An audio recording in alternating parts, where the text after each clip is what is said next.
All right, today we're headed to the west coast of Scotland, to a place that's been shaped by water, by industry, and by a spirit that's just unbreakable. We're talking about Inverclyde. So, here's the big question we're tackling. How does a place that was once a global industrial giant end up becoming one of Scotland's most challenged areas? It's a story of these incredible highs and some really tough lows. We're going to dig into how it happened and, what's being done now to redefine its future. Okay, so to really get Inverclyde, you've got to start with where it is on the map. I mean, everything about its identity, its entire history, its very name, it's all tied to its spot right where the mighty River Clyde flows out into the sea. And that name, Inverclyde, it literally tells you everything you need to know. It's not just some label on a map, it's a statement of who they are. For centuries, this place was Scotland's front door to the world and the world's front door to Scotland, all because of that river. Now, Inverclyde isn't just one city. Think of it more like a collection of really distinct communities, each with its own vibe. You've got Greenock, which is kind of the main administrative hub. Then there's Port Glasgow. I mean, the name says it all, right? That's the historic heart of shipbuilding. And Greenock, the bustling ferry port. Every one of these towns and villages adds its own unique thread to this amazing, complex tapestry. So with that perfect location, Inverclyde didn't just grow, it exploded into this industrial titan. For a very long time, this place wasn't just on the map, it was helping to draw the map. This was the engine room of an empire, a hub of trade and new ideas that literally changed the world. Just take a look at this timeline. The transformation is just incredible. You start with these quiet little fishing villages and then bam! Over 3 centuries, it all changes. That first pier they built back in the 1600s, that was the spark. That's what kicked off its absolute dominance in shipbuilding and global trade. 400. Just let that number sink in for a second. We're talking 400 sugar ships docking in Greenock every single year. That's more than 1 ship a day, every day, stuffed with sugar from all over the globe. At its peak, Greenock had something like 14 sugar refineries. Its wealth was so tied to this trade, they even nicknamed it Sugaropolis. Amazing, right? And this is what really shows you Inverclyde's global reach. It wasn't just about processing goods, it was about creating the very ideas that changed everything. James Watt, a son of Greenock, completely rewrote the course of human history with his work on the steam engine. That whole revolution, it had its roots right here. But, as they say, tides always turn. The very industries that built up all that prosperity in Inverclyde, they started to vanish. And that led to this period of incredible hardship that would totally reshape the region for decades. Wow! Okay, this chart is just staggering.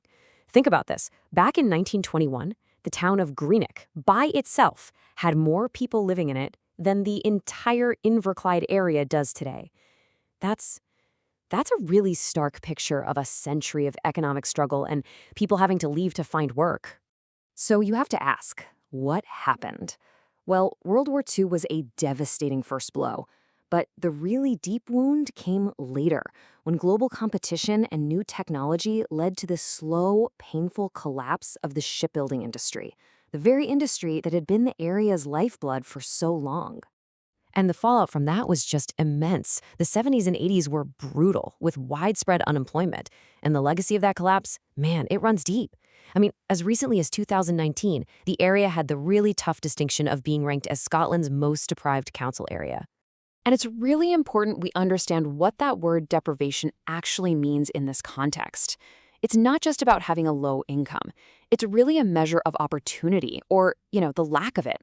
It points to big challenges in things like getting good healthcare, a solid education, and finding stable work.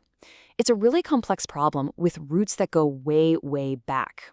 But listen, that is not where this story ends, not by a long shot. Because if you only focus on the hardship, you miss the most important thing about Inverclyde. It's people. This is a place with incredible resilience, a rich culture, and just a fierce, fierce sense of community.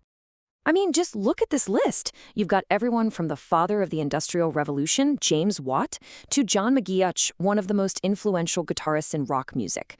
Time and again, Inverclyde has produced people who completely changed the game in their fields. This creative, innovative streak is baked right into its DNA. And this quote, this is from a local community organizer, and it just says everything. It speaks to this history of being close, of sharing stories, of looking out for each other. This spirit of the place, it's not some dusty old memory. It's a real living force that people right now are working to build a future on.